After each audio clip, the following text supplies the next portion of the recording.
కూటమి ప్రభుత్వం కొలువు తీరింది. 164 సీట్లు ఇచ్చి ప్రజలు పట్టం కట్టారు. టీడీపీ, జనసేన, బీజేపీ కూటమి ప్రభుత్వం కొలువు తీరిన తర్వాత వెంటనే అమరావతికి ఊపిరి వచ్చేసింది.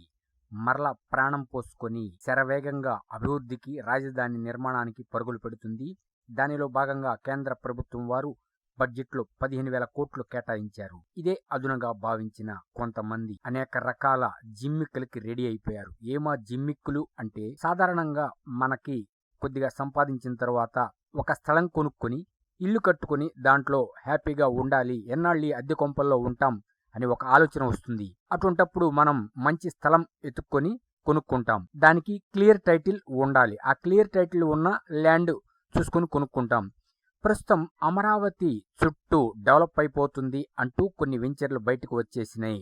పనిలో పనిగా గౌరవ ముఖ్యమంత్రి చంద్రబాబు నాయుడు గారి పేరు కూడా వాడుకుంటున్నారట. అయితే ఈ యొక్క లేఅవుట్లకు దేనికి అప్రూవల్ లేదు, సిఆర్డిఏ వాళ్ళ అప్రూవల్ లేదు.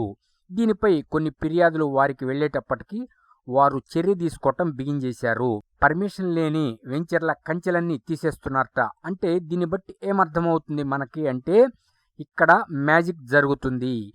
అమరావతిని చూపించి ప్లాట్లు అమ్ముకుంటున్నారు. మధ్యతరగతి వారిని మోసం చేయడానికి రెడీ అయిపోయారు. కాబట్టి మీరెవరైనా సరే స్థలం కొనుక్కోవాలి అనుకుంటే అది క్లియర్ టైటిలా కాదా, అప్రూవల్ ఉందా లేదా, ఎవరెవరు అప్రూవల్ ఇచ్చారు, అసలు ఆ స్థలం రిజిస్ట్రేషన్ చేసుకున్నారా లేకపోతే రాయించుకున్నారా, డబ్బులు అడ్వాన్సులు ఇచ్చి అమ్మిన తర్వాత రిజిస్ట్రేషన్ చేయించుకుంటామని, ఇటువంటివన్నీ ఉంటాయి.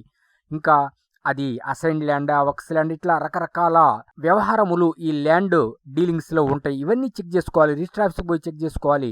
ఒకే స్థలాన్ని ఎంతమందికి రిజిస్ట్రేషన్ చేశారు, అసలు చేశారా చేయలేదా, ఎంఆర్ఓ ఆఫీస్లో కనుక్కోవాలి. ఇది అసైన్డ్ భూమే, చుక్కల భూమే ఏంటి, ఇవన్నీ రకరకాల వ్యవహారాలు ఉంటాయి. అవన్నీ తెలుసుకొని భూమి కొనుక్కోవాలి. కాబట్టి ఎవరైనా సరే మధ్యతరగతి వారు కావచ్చు, ఉన్నవారు కావచ్చు, ప్రస్తుతం అమరావతిలో మీరు కానీ ఫ్లాట్ కానీ మీరు కానీ స్థలం కొనుక్కోవాలి అని అనుకుంటే తప్పనిసరిగా దాన్ని మొత్తం చెక్ చేసుకొని ఒక్కసారి క్రాస్ చెక్ చేసుకొని అప్రూవల్ ఉందా లేదా, క్లియర్ టైటిల్ కాదా అని తెలుసుకొని కొనుక్కోవాలి అని మేము కోరుకుంటున్నాము.